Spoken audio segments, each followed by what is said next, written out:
اهلا بيكم في فيديو جديد في قناة افكار كيوت. فتح جنبي مطعم اسمه جمبرسكا. حبيت اعمل اوردر كده نشوف بيقدموا ايه والاكل بتاعهم كويس ولا لا. فجبت مجموعة وجبات كده زي ما احنا شايفين. طالع معانا اول حاجة كل وجبة معاها منديل كده بمعلقة.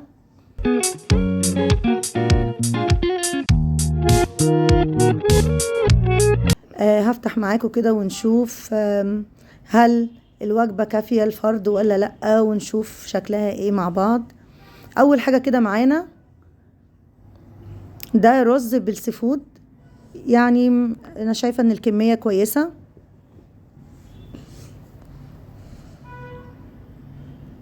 والتاني كده حاجة معانا ده رز بالفيليه مع الرز طبعا 4 قطع فيليه، برضو الكمية كويسة.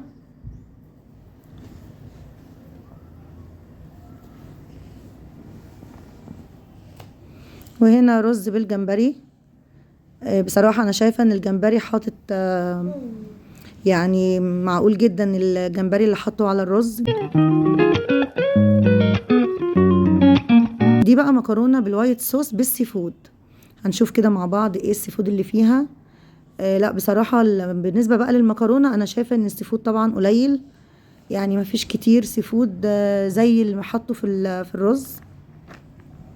ودي هنا المكرونة بالجمبري.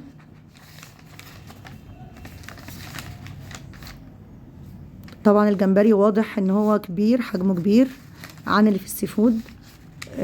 كمان لا في جمبري، وانا شايفة برضو ان في تحت المكرونة تحت في جمبري، يعني ده هنا الكمية كويسة للجمبري.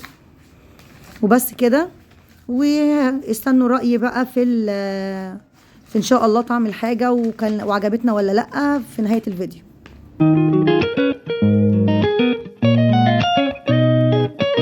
وهنا بقى بعد ما نسفنا الاكل طبعا، بصوا يا جماعه، هو الرز بالسيفود والجمبري كويس جدا جدا جدا، واديله 10/10. بس المكرونه بالوايت صوص لا، يعني ممكن نقول 8/10. وبس كده، واتمنى الفيديو يكون عجبكم، والسلام عليكم.